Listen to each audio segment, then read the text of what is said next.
1789 France में monarchy थी और लोग परेशान हो चुके थे मोनार्की से। उन्होंने किंग से कहा कि हमें डेमोक्रेसी चाहिए, हम आज़ाद होना चाहते हैं। लेकिन किंग ने मना कर दिया और फिर स्टार्ट हुआ the French revolution. French revolution के टाइम कुछ मेजर चेंजेस आए, तो देखते हैं वो चेंजेस क्या थे। नंबर 1 क्या हुआ, पावर का ट्रांसफ़र हुआ from king to common man. उन्होंने अपना खुद का ट्राई कलर फ्लैग बना। नंबर 3 इन लोगों ने फ्रेंच को अपनी नेशनल लैंग्वेज बनाया। नंबर 4 इन्होंने नेशनल एंथम कंपोज किया और अपनी कंट्री के लिए ओथ ली। नंबर 5 इन्होंने एस्टेट जनरल बनाया और उसको रीनेम कर दिया नेशनल असेंबली। नंबर 6 इन्होंने इंटरनल कस्टम ड्यूटीज़ को हटा दिया, मतलब पहले सामान इधर से उधर ले जाने में टैक्स देना पड़ता था, लेकिन अब उसे ख़त्म कर दिया गया।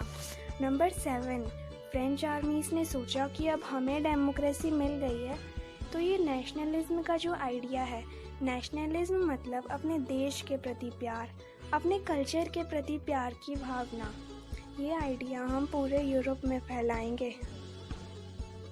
तो फ्रांस के लोग बहुत खुश थे, लेकिन शायद बेचारों का बैड लक चल रहा था। फिर एंट्री हुई नेपोलियन की और उसने डेमोक्रेसी को हटा दिया। नेपोलियन बोला कि बहुत मज़े कर लिए तुमने, अब मज़े करने की बारी मेरी है। तो 1799 से नेपोलियन का रूल चालू हुआ और 1815 तक चला। तो 1804 में नेपोलियन एक कोड लेकर आया जिसे सिविल कोड ऑफ 1804 कहते हैं। अब देखते हैं सिविल कोड ऑफ 1804 में क्या था, नेपोलियन ने कौन कौन से कांड किए थे। नंबर 1 कानून की नज़र में सब इक्वल है। नंबर 2 राइट टू प्रॉपर्टी, सभी के पास राइट टू प्रॉपर्टी थी, मतलब कोई भी किसी की भी प्रॉपर्टी पर कब्जा नहीं कर सकता था।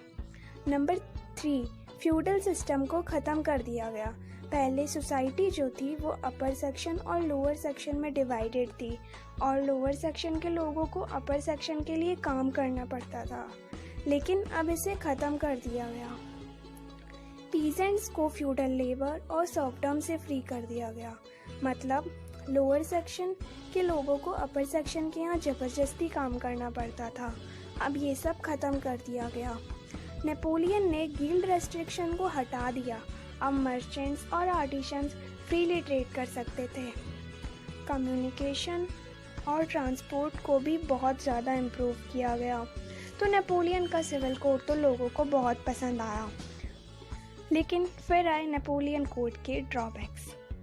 नंबर 1 इसने टैक्स बढ़ा दी, बोला कि हमारे पास पैसों की थोड़ी कमी है, तो बेचारे लोग परेशान हो गए। सेकंड वो सेंसरशिप ले आया। सेंसरशिप मतलब अगर नेपोलियन के अगेंस्ट किसी ने कुछ भी लिखा या बोला तो नेपोलियन उसे छोड़ेगा नहीं, इसलिए बुक्स में और न्यूज़पेपर में कोई भी उसके अगेंस्ट कुछ नहीं लिखता था। इसने क्या किया, इसने ज़बरदस्ती लोगों को आर्मी में ज्वाइन होने के लिए फोर्स किया, जैसे कि जियान नोबिता को बेसबॉल की प्रैक्टिस कराने के लिए फोर्स करता था। तो यहाँ के लोगों को भी गुस्सा आया, उन्होंने कहा नेपोलियन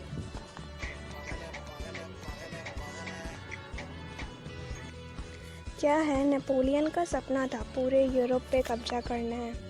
तो यहाँ पे हमारा फर्स्ट पार्ट ख़त्म होता है।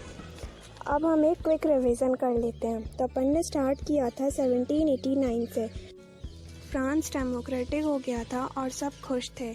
उसके बाद 1799 में नेपोलियन ने डेमोक्रेसी को हटा दिया। उसने 1815 तक राज किया। 1804 में वो एक सिविल कोड लेकर आया जिसे नेपोलियन कोड भी कहते हैं। इसके बाद क्या हुआ वो हम नेक्स्ट वीडियो में देखेंगे।